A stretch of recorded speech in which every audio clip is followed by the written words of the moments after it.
I watched the fog creep along the ground and through the tree line at the edge of the property in a daze.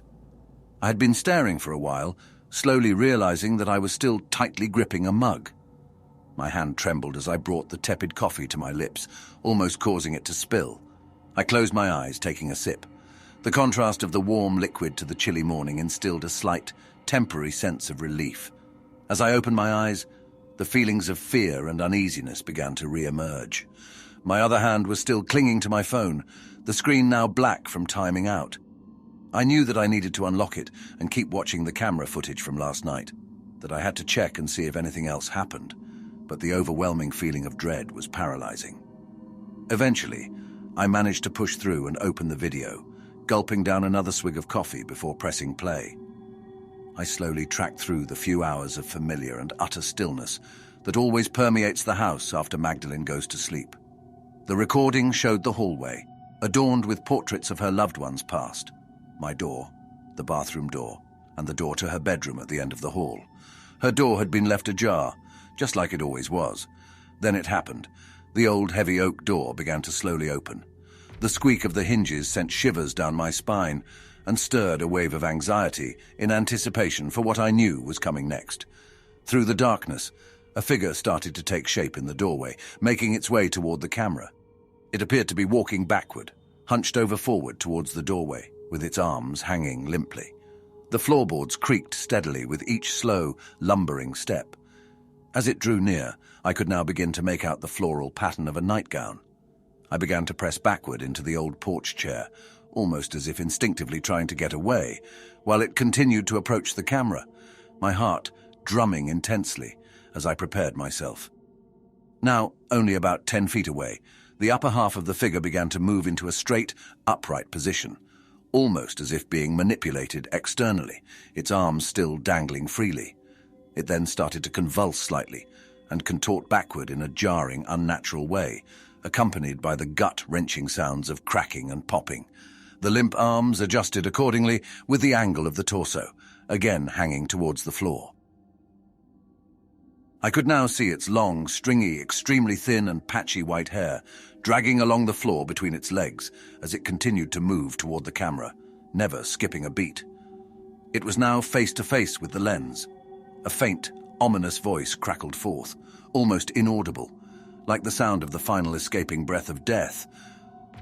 I know you're watching. A shriek escaped my lips, and the coffee mug slipped from my hand and shattered across the concrete porch.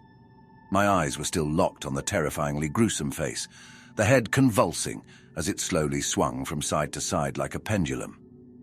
Viewing the footage again confirmed that this was real, that I hadn't imagined it. "Cheryl, are you all right, dearie?" Magdalene asked through the screen door. Yes, I'm fine," I replied without looking in her direction, hitting the lock button on my phone as I stared off into the distance. I heard the old spring on the door creak as it opened a little, and out of the corner of my eye, I could see a small section of a floral print nightgown gently swaying in the breeze. She spoke again. "Oh my, so that was the commotion. Well, once you get it cleaned up, come on in and we'll get you another." "Okay, Magdalene, I'll get breakfast started too, but it's awfully chilly out here this morning. I don't want you to catch a cold." "You sweet dearie. Don't know what I'd do without you, heh heh." She retreated inside, the rickety screen door closing behind her with a dull thud. I took a moment to collect myself as best I could before picking up the shards from the mug and reluctantly made my way inside. I've been Magdalene's live-in caregiver for the better part of a year now. She's been a close friend of my family for many decades, starting with my late grandfather and great-grandparents when he was just a young boy, and over the years has always been an all-around kind, reliable and supportive neighbour. I use the term neighbour loosely, as even though her property was the closest to ours, it was still almost a half-mile away. I look back fondly at my memories of playing in the woods with my brother, and always seeming to somehow end up on her property. We were always invited inside for fresh cookies and stories of the good old days. But I digress. We have all always had a close relationship with her, and would do anything we could to look out for the old widow with no family of her own. Which brings us to the topic at hand. When my mother informed me that Magdalene, now 96 years old, and in a progressed state of dementia, needed someone to look after her, but was unable to afford professional services, I didn't hesitate to volunteer for the job. My mum would have readily taken the position herself if she wasn't the main source of income for our household, and was elated that I chose to do so. We wanted nothing more than for her to be able to live comfortably in her own home until it was either her time, or until she reached the point that she required admittance into a nursing home. I may not be professionally trained, but I know how to cook, clean, and sort medicines, and my mother taught me how to check vitals using the devices she was able to procure for Magdalene. I also have nothing going for me in my own life. No husband nor children of my own, no career, no attachments. I've basically just been going with the flow my entire life, and felt that some routine and purpose may help me to figure out a path in life. Magdalene is one of the sweetest old ladies you could ever meet, and I wholeheartedly believe the woman has never felt a single ounce of hate or malice toward anyone in her life. I fully expected her to not recognize me, or at the very least not be able to remember my name, but she never seemed to have issues recognizing who I am. Being a caregiver is in no way an easy job, and progressively takes its toll, but to me, it was worth doing for her. Everything was going smoothly until a few weeks ago.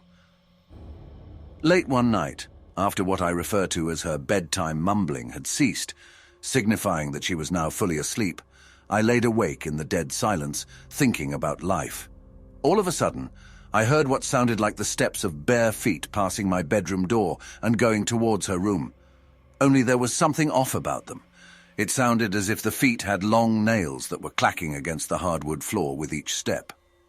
I quietly sat up in bed, now listening closely. It wasn't at all uncommon for her to get up and go to the bathroom on her own during the night, and her dementia hadn't progressed to the point of having to worry about her wandering off just yet.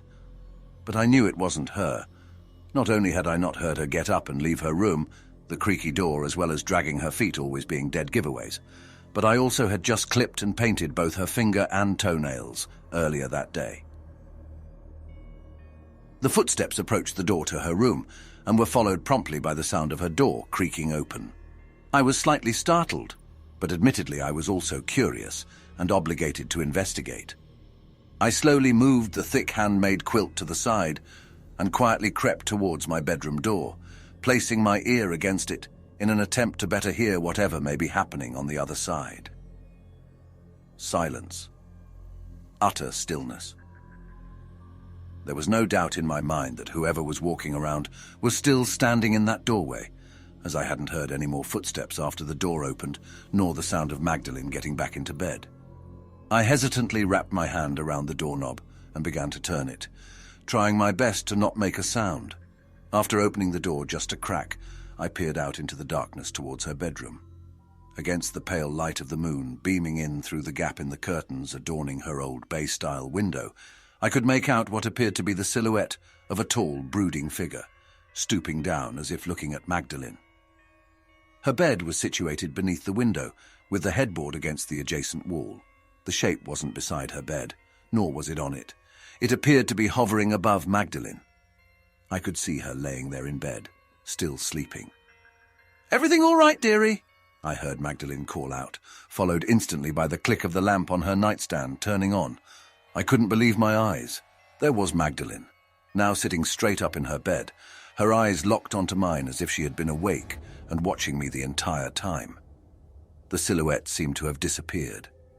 I stared at her for a moment, mouth agape, before finally responding, "Oh, yes, everything is fine. I thought you were asleep. I was just checking on you."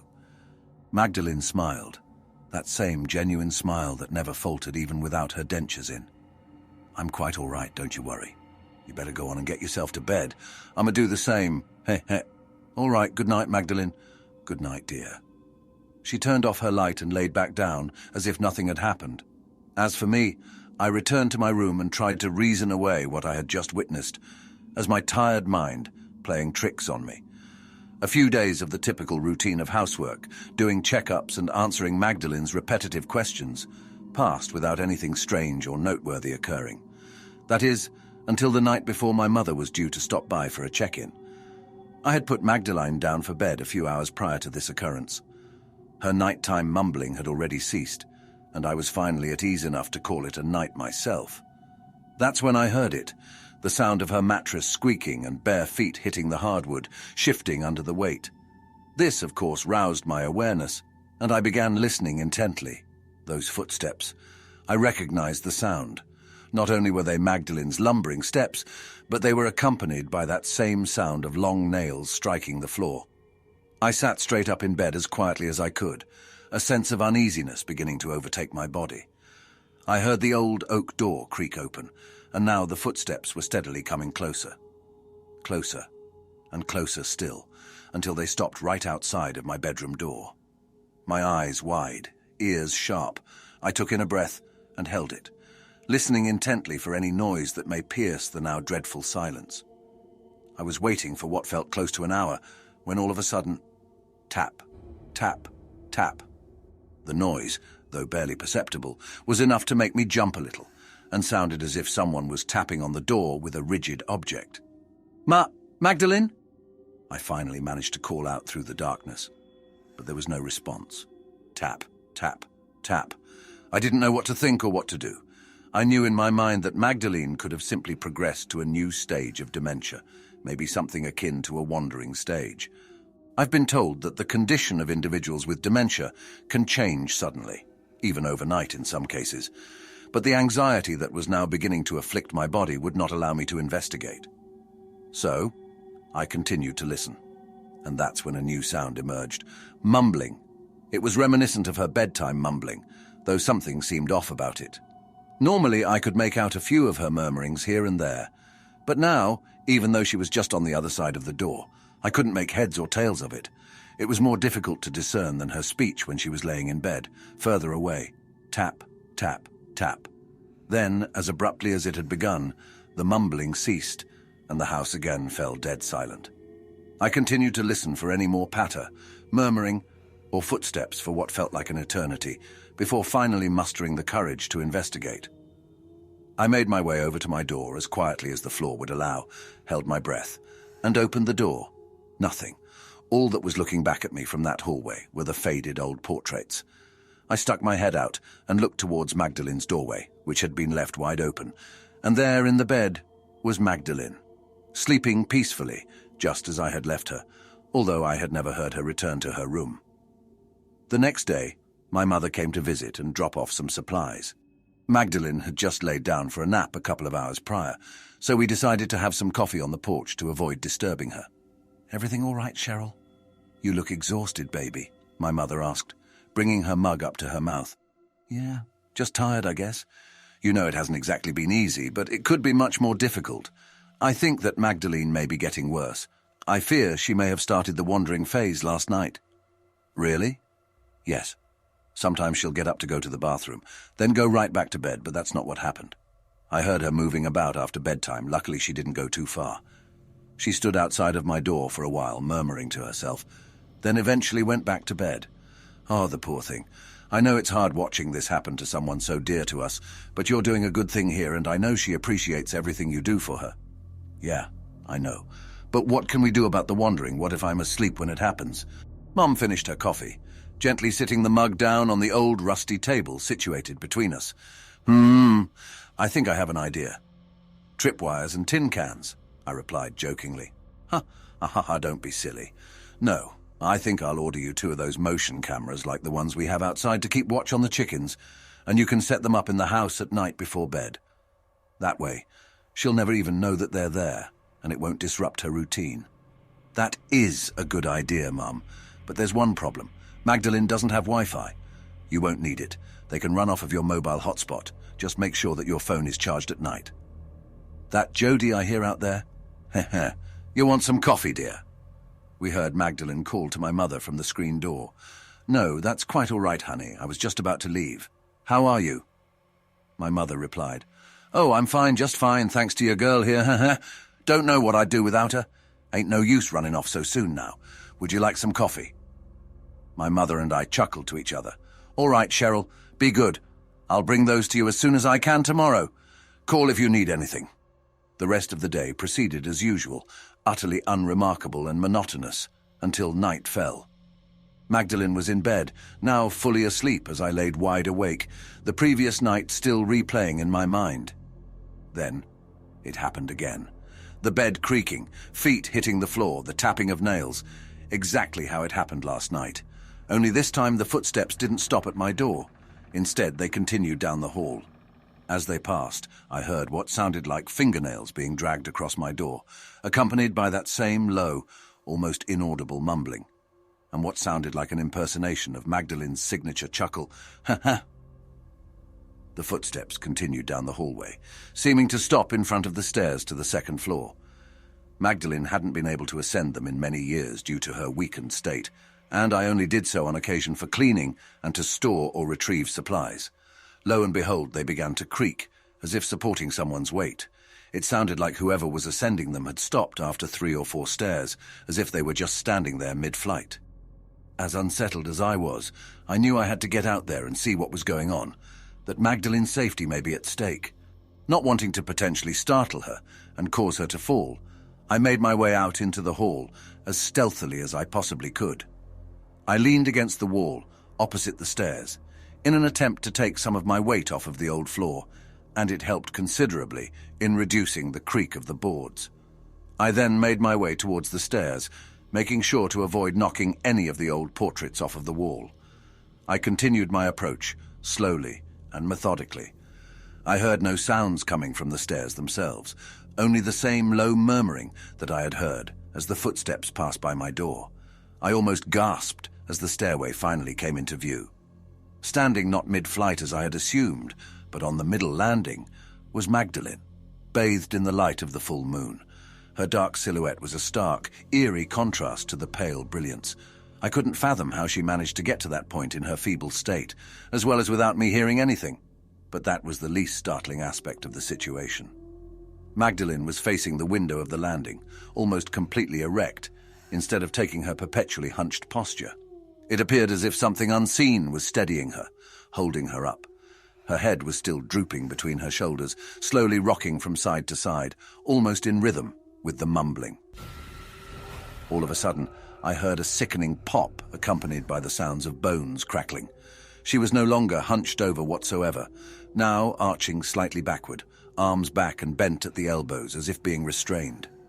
Her head snapped back, almost as if forcefully pulled, and I could see the light from the moon now streaming through the thinning hair on the top of her head. Then I saw it. It was extremely faint, but I could now make out the shape of the same silhouette I saw in her room, towering over her like a giant. I threw my hand over my mouth to prevent myself from screaming, but in doing so, I accidentally knocked one of the portraits off of the wall, sending it toward the floor with a crash that pierced the silence. The mumbling stopped.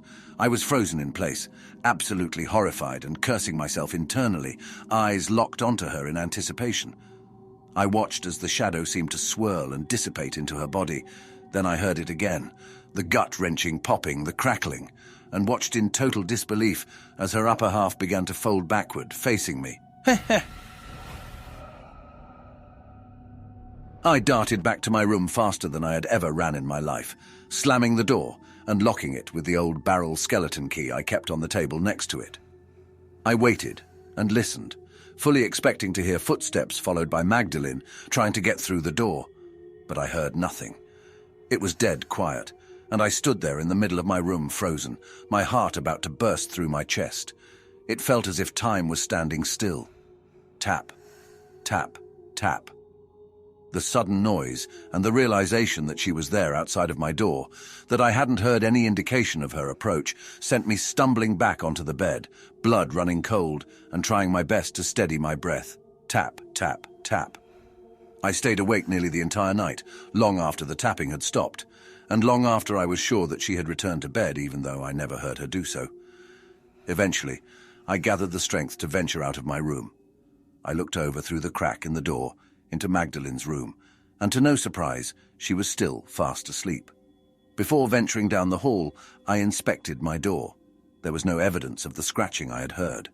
Maybe I'm just losing my mind, or having vivid nightmares, I thought to myself. Although relieved at finding no evidence, I was still fairly shaken.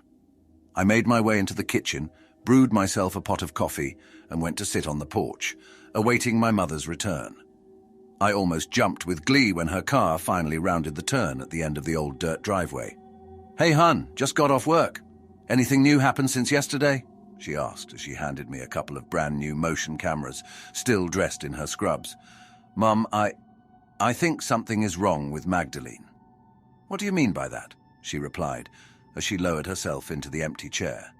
"She's been acting very strangely at night. I know you wouldn't believe me, even if I told you." "Try me." I didn't want to tell her what I thought I had seen. I knew she'd think that I was off my rocker.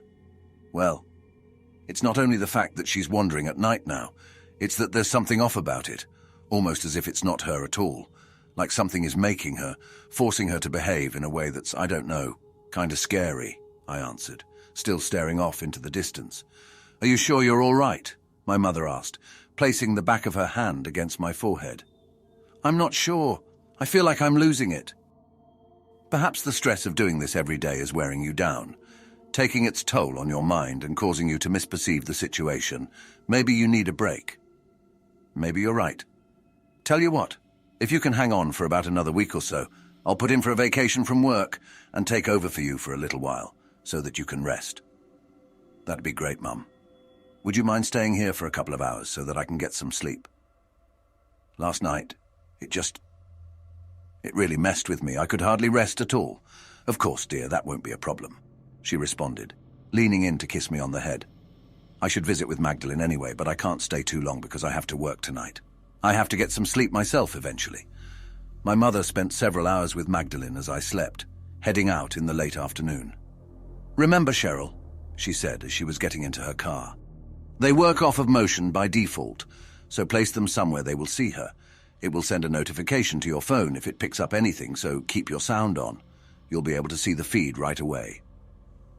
I deduced that the end of the hall facing towards her door would be the ideal spot for one, and decided that placing one beside the front door facing towards the stairs after what had happened last night was the other obvious choice. There was no way she could get very far without alerting the cameras.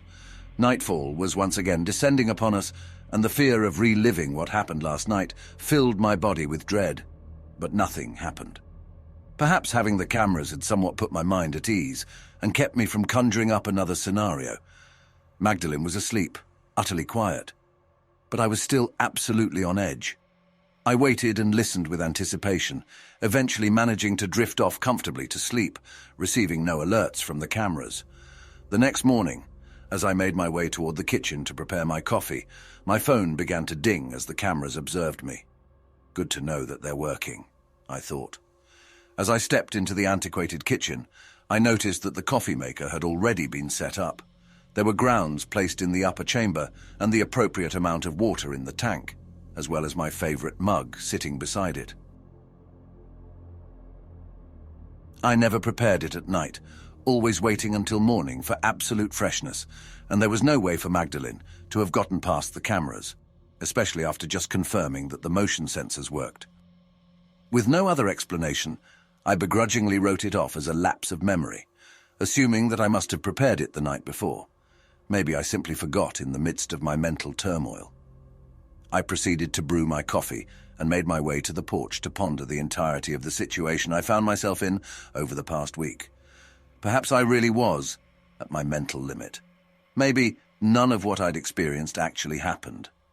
Was my subconscious projecting, twisting Magdalene into some kind of monster from the months of building tension with no real breaks? Probably so. I proceeded through the day as usual. Magdalene's constant chipper demeanor acted as a kind of reassurance that my mind had been playing tricks on me. There's just no way that this sweet, mostly incapacitated little old lady could have possibly done those things, right? If everything had actually happened, her brittle bones would have been broken from the contortion I witnessed, but she was absolutely fine. The cameras also didn't pick up any movement from the night before, so there was nothing to corroborate my suspicion that someone else had set up the coffee maker. The setting sun was now disappearing behind the trees, the light slowly receding through the dingy glass of Magdalene's old bay-style window. "Did you make sure to turn the oven off, dearie?" she asked me. "Yes, Mum, I did. Heading to bed a little early tonight. Figured I might as well. Need my beauty sleep, heh heh." I chuckled. "No way. You're the most beautiful lady I've ever known." Good night, Magdalene. You're too sweet. Good night, dearie. Oh, did you turn the oven off? Magdalene had now been asleep for a few hours. There wasn't a sound to be heard, and no alerts from the cameras, so I decided to try to get some rest myself. I was almost asleep when I heard it. Tap, tap, tap. I shot straight up in bed. Not again, I thought to myself. This time I hadn't heard a thing before the taps. Not her bed, no footsteps, nothing. I figured I had to be imagining it. Tap, tap, tap.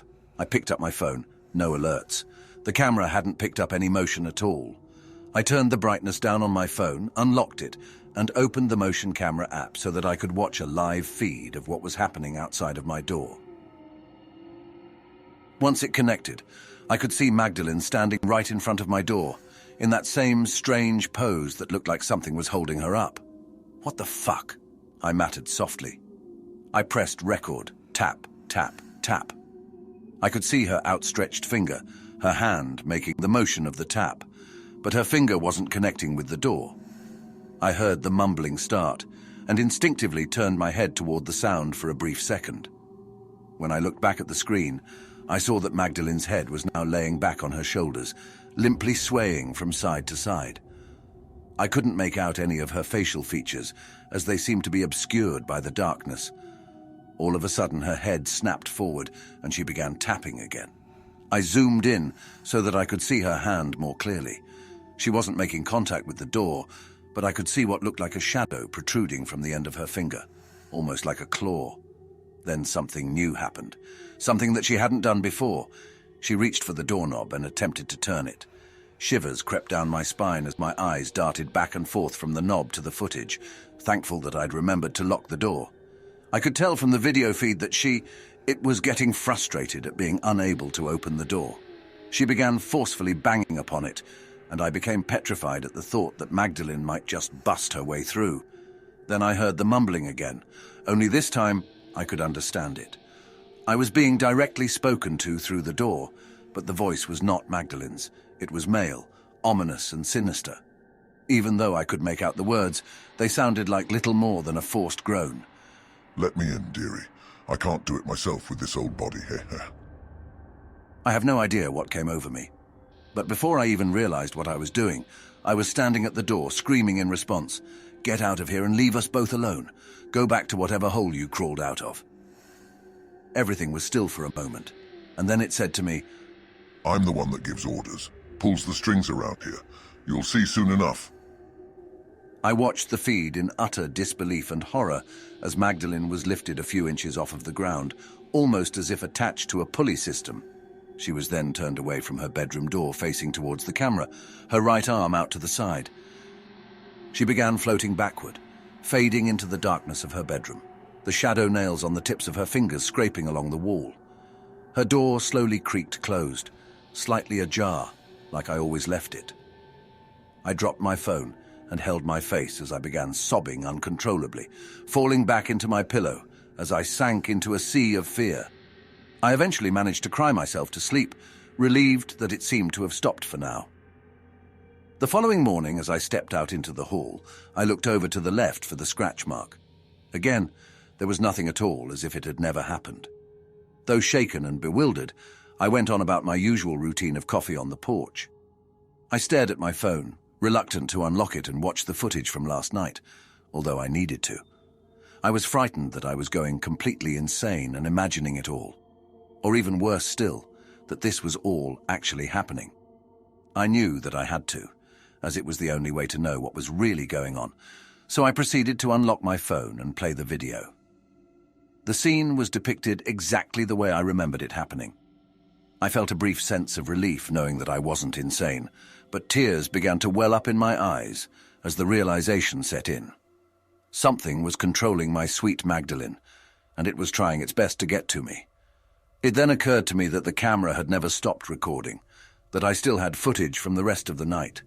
I wasn't yet ready to look through it, so I began staring off into the distance, attempting to mentally prepare myself. By the time I came back to reality, my coffee was almost cold, and my screen had timed out. But it was now or never.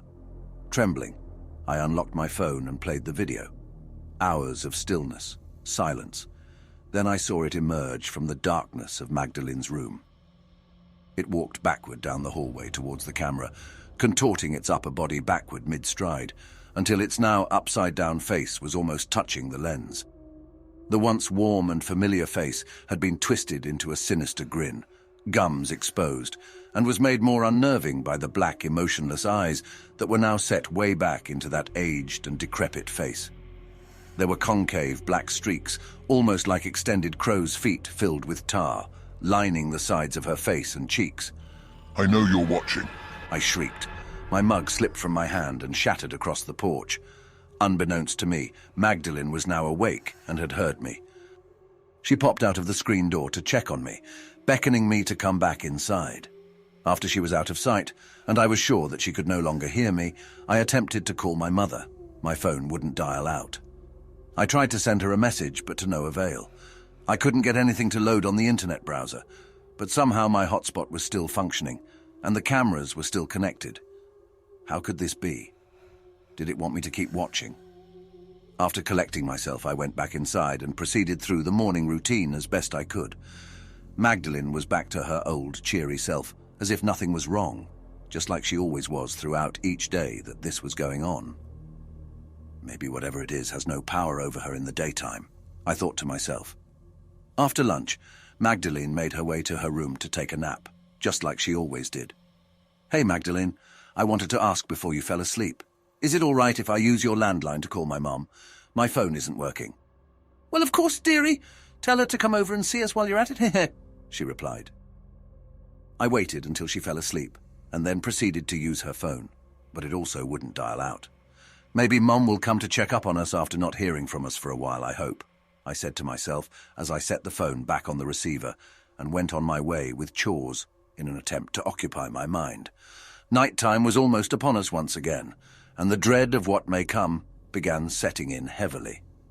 After I got Magdalene into bed, I made myself another pot of coffee so that I could keep myself awake. There was no way that I was going to allow myself to be caught off guard by this thing. After I finished my coffee, I headed back towards my room, jittering all the way. I locked myself inside and set the cameras to begin recording. Almost the entire night went by without so much as a peep. The pot of coffee was now taking its toll. My bladder felt like it was about to burst. Leaving my room was the last thing that I wanted to do, but I didn't have much of a choice. Since the night had almost entirely passed without any occurrences, I prayed that it would remain that way. I gathered every ounce of remaining fortitude left within me, checked the camera feed and unlocked the door, then slipped the key into the pocket of my robe before heading out into the hallway. I made my way to the bathroom as silently as I possibly could, my heart pounding relentlessly the entire way. I had to avoid alerting whatever had a hold of Magdalene at all costs. I didn't know what would happen if it managed to get to me, but I had no desire to find out. I finished my business, checked the cameras, and quietly stepped out into the hallway. Your heart betrays you, huh? I froze. Panic began to wash over me. My blood turned to ice. It was up and about. I had alerted it, and it had managed to approach without me knowing. I slowly turned my head to the right, and there stood Magdalene. Her body again contorted backward, face horrifically warped, between me and my bedroom. The bathroom door didn't have a lock, so I had to think fast. I turned left and sprinted towards the stairs, practically throwing myself up both flights. I rounded the top landing and bolted into the closest upstairs bedroom, slammed the door behind me, and began fumbling with the key in the hole. "Come on, lock," I wailed, tears rolling down my face. Upon hearing the lock engage, I fell back onto the floor and scurried my way backward until I hit a wall, quickly pulling my phone out of my pocket. It took all of my might to get my shuddering hands to cooperate, but I finally managed to open the camera feed that was focused on the stairs. Magdalene came into the frame from the left, still misshapen and floating a few inches from the floor. She was again seemingly suspended in the air by something unseen. I could see the large window in the middle landing from the feed, and that the sun was beginning to rise. Instead of ascending the stairs, Magdalene was led into the middle space of the stairwell. I could see the shadow figure begin to take shape in the low light, towering above her and facing the window. It was holding its hands at a downward angle, slightly spread apart. Dark tendrils were coming from its fingers and going straight into Magdalene. attached to her head, back, arms and legs. I watched as it began to slowly raise its hands, pulling Magdalene's entire body upwards as it did so, high into the air. All of a sudden, I heard a knock from the front door. "Hello, are you guys okay?" It was my mother. I knew she'd come to check on us. "Mom, help! It's got Magdalene and it's coming for me!" I screamed at the top of my lungs but got no response. I watched my phone in absolute terror as the shape seemed to turn its head towards the camera positioned by the front door, and heard it emit a malicious cackle. The once defined silhouette became shapeless, swirling again, only this time it didn't go into Magdalene. It made its way towards the camera before vanishing completely. Magdalene then plummeted to the floor, meeting the hardwood below with a nauseating thump. I heard my mother scream, "Oh my God, Magdalene! Cheryl, where are you?" I unlocked the door and ran down the stairs, throwing open the front door. "Mom!" I exclaimed in relief, wrapping my arms around her. "I knew you'd come for me." "Oh my God, honey.